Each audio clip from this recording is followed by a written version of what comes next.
Good afternoon, guys. It's Working, bringing you a quick update on Bitcoin. Hope you guys are having a wonderful afternoon. We're looking at Bitcoin to the US dollar, starting off with the 4-hour chart on Coinbase. And last time we spoke, guys, Bitcoin had just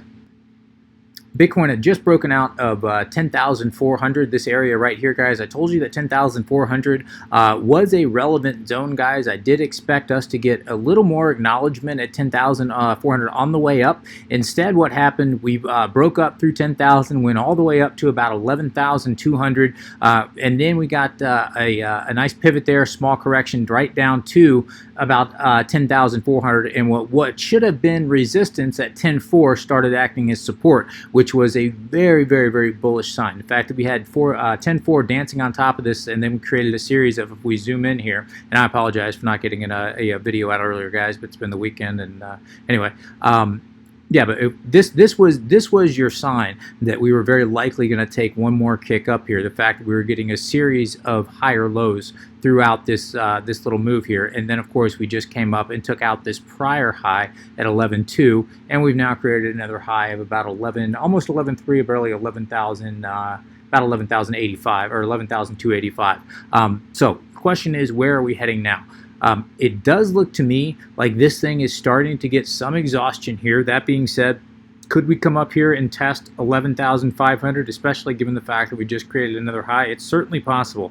Of course, you guys know that this was the area that I was looking at, somewhere between the current price point on my last video, which was around 10.5, and this area between at about 11,500 to 11,700. This is the area that I was expecting a larger correction to come here. Now, does that mean that has to happen? No, not at all. But until we take out the top of this zone, which is at about 11.7, I am going to be looking for a larger correction here. So I don't know that now is the best time to start getting into Bitcoin. Again, not financial advice. You do whatever you want to do. I'm just saying we are starting to look extended here, guys. There's no question about it. One of the things that's getting my eye, let me zoom in here. Hang on one sec.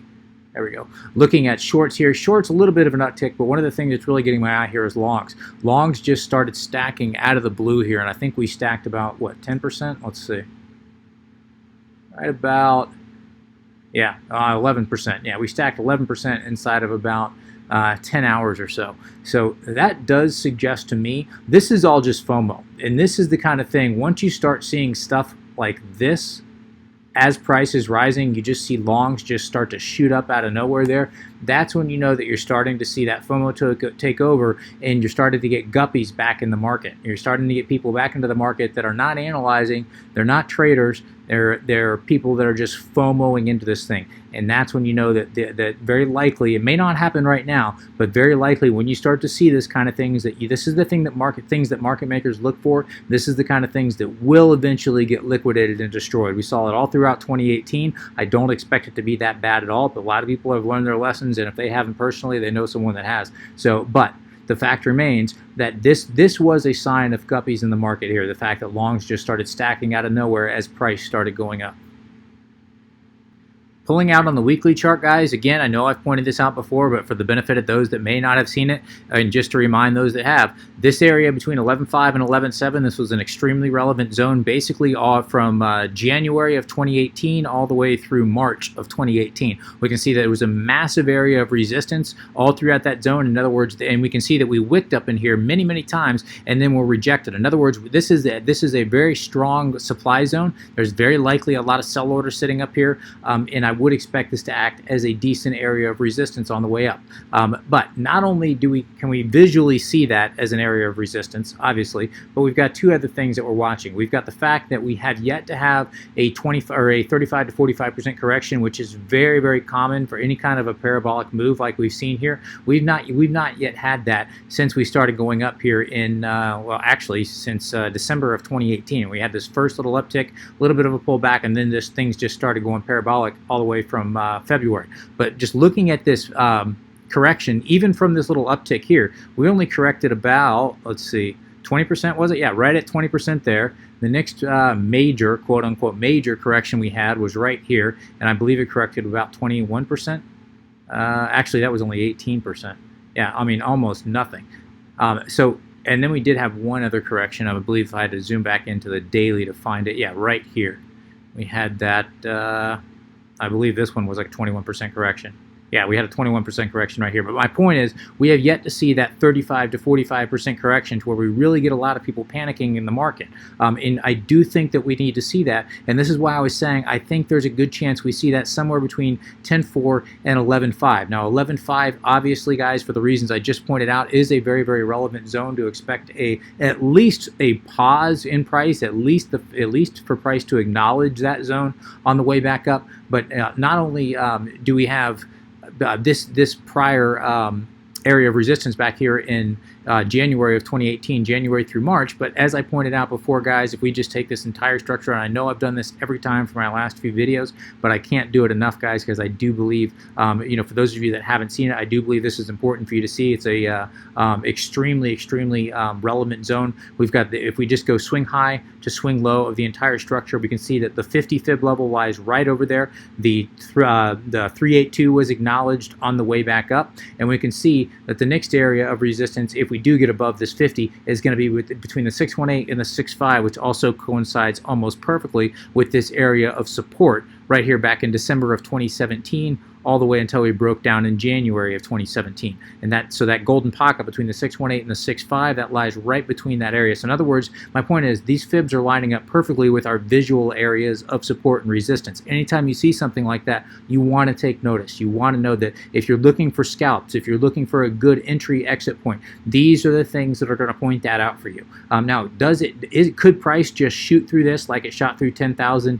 Yes, it absolutely could. This is cryptocurrency, guys. The only thing consistent about cryptocurrency is it consistently surprises. So yes, could we all get surprised here? Absolutely, there's no question about it. But probably until that does happen, probability says we will at the very least get some kind of a rejection off here, and I would say at least maybe a 15-25% correction. But again, I'm still looking for that 35 to 45% correction. Doesn't mean it has to happen, but it just means that every time we've had Bitcoin going parabolic like this, going all the way, basically all the way from the beginning of time, it has been followed at some point by that 35 to 35 to 45% correction. And typically it doesn't take this long. So in other words, we are long overdue.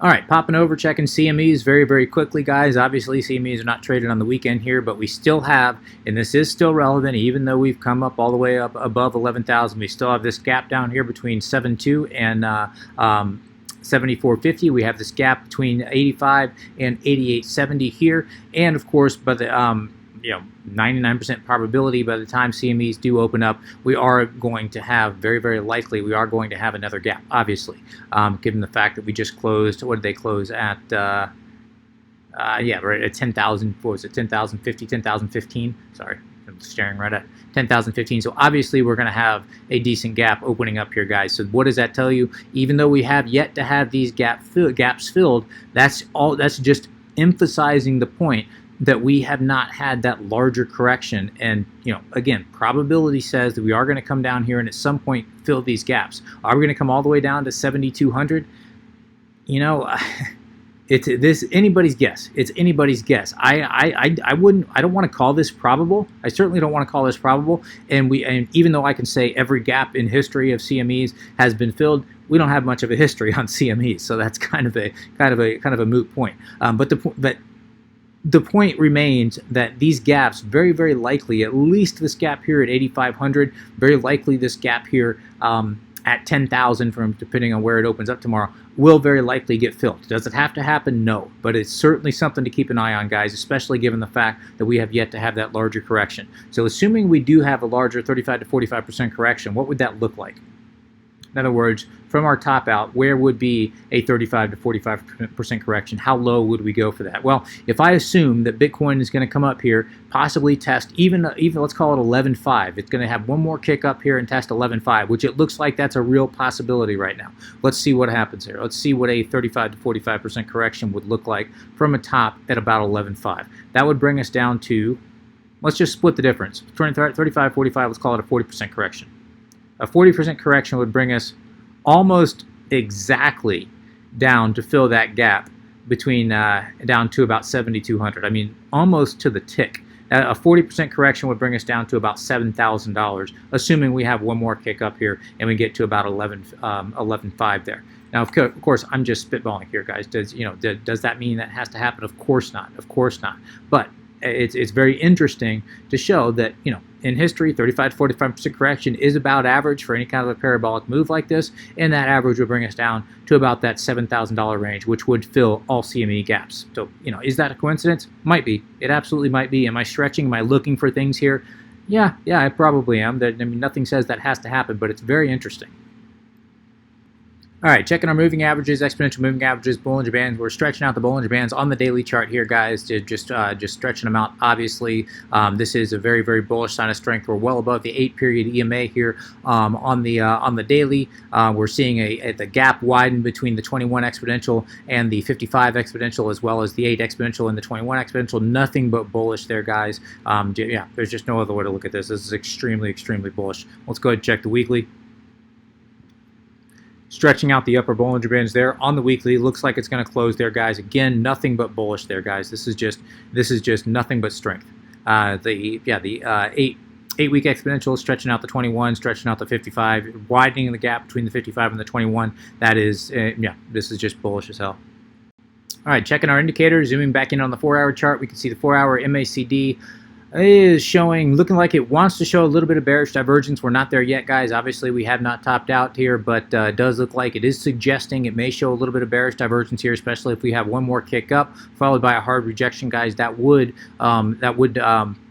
confirm that bearish divergence here, guys. And again, at that point, I think we'd very likely be coming back down and testing at least 10.5, if not this 10.4 range. I'm going to be watching very closely. If we do break down below 10,400, I think it's going to be a very quick drop down to about at least 9,000, probably at least 9,950, probably more like 9,800-ish. And I'll have to reevaluate at that point if and when we do get there. To the upside, guys, again, watching this area between 11.5 and 11.7. If we do take out 11.7 decisively, by decisively, I'm looking at a 4-hour candle, both opening and closing above 11.7. At that point, I do think it very likely, get rid of that. At that point, I do think it'd be a very quick rise to probably, let's check it out, probably, at least 13. Yeah, very likely. Let me actually come out here to the weekly. Yeah, 13, 13.5 I think would be a very logical, maybe 12, actually maybe 12.8. Let me take that back. Yeah, maybe 12.8. I do think if we have an 4-hour open and close above 11,700, I do think a very quick $1,000 move up to about 12,800 would be likely. Major resistance sits at about 13.5 to 13.8, but I do think that 12,800 would be would very likely give us a little bit of resistance on the way back up there. We'll have to wait and see. But again, that is a very, very big if. Like I said, we got a lot of work to do before we get above 11,700. All right, back into the 4-hour. 4-hour RSI, certainly overbought, also suggesting some bearish divergence. Again, we're not there yet, but it is showing a little bit of leg, like I like to say, suggesting that we may end up seeing that. Let's go ahead and zoom out to the daily. Daily overbought on the RSI without question, obviously. Signal line and MACD line completely erect, not looking like it's reversing course at all. Histogram still heading straight up. Decent, yeah, I mean, that is definitely showing some strength. Let's go ahead and pull out to the weekly. Let's see, weekly. Suggesting a little bit of bearish divergence there, guys. Again, we have not topped out yet, so it's not there yet, but it is suggesting a little bit of bearish divergence. Again, just suggesting that we may be topping out here, guys. Doesn't mean that we have to be, just suggesting that we are seeing some signs of that. So let's wait and see how it plays out. Let's go ahead and, while we're here, let's check the monthly. And actually, I'm going to go ahead and hit Bitstamp for this because we got a little more history on the monthly with Bitstamp.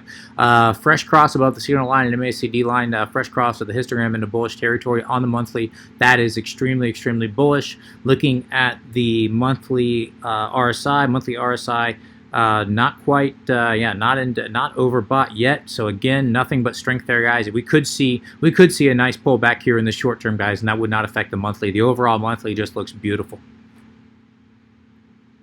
All right, so how am I going to play this, guy? Zooming all the way in on the 4-hour chart, how am I playing this, guys? Very, very conservatively. Am I going to scalp this back and forth? Possibly. As I said, if we do break down below, a decisive break below 10,400, by decisive I mean a 4-hour open and close, very likely short down to about 9.9. To the upside, if we do take out 11.7, decisively, 4-hour open and close, very likely long position up to about 12.8.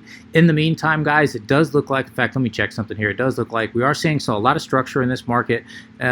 If I pull our fib extension off of here, see if we're getting anything constructive, and yeah, actually we are. So yeah, we are seeing a lot of structure in this market. We just rejected right off the 382, almost a double top here. I mean, like I said, this came up about $50 higher here, but $50 in this market is not much of anything. That's not even 1%. So yeah, we did almost a double top here on the 4-hour, very small time frame, nothing confirmed yet. This thing could continue up very easily to 11.5, and I do think if it does take out this high, which was literally almost to the dollar at 382, we were at $11,291. If we do take that high out, I do think it'll very likely be a quick rise up to very likely the 50. The 50 fib sits at about 11,500. I'd watch a front run on that about 11,400-ish, somewhere thereabouts. Am I going to play that? I just don't think the risk to reward is there, guys. So personally, not. Personally, I'm going to be very, very conservative until we get a more. I mean, don't get greedy here, guys. If you've been in Bitcoin here, you very likely have done very well in the last few weeks. Do not get greedy. At some point, we're going to get a larger correction, and at some point, you're going to have a very nice entry and a much more opportunity for some profit here. So don't try to squeeze the last dropout and then just nullify all the profits that you've made. This is the time to increase your stop losses, maybe even take some profit. None of this is financial advice at all, guys. So you do what you want to do. I'm just kind of telling you what I'm doing. So you've got my targets. You've got the points I'm looking at. I'm going to go ahead and wrap things there. If you have any comments, questions, suggestions, please let me know in the comment section below. As always, would appreciate an upvote if you have enjoyed this content. Till next time, guys, please trade safe. Take care of yourselves. This is Workin.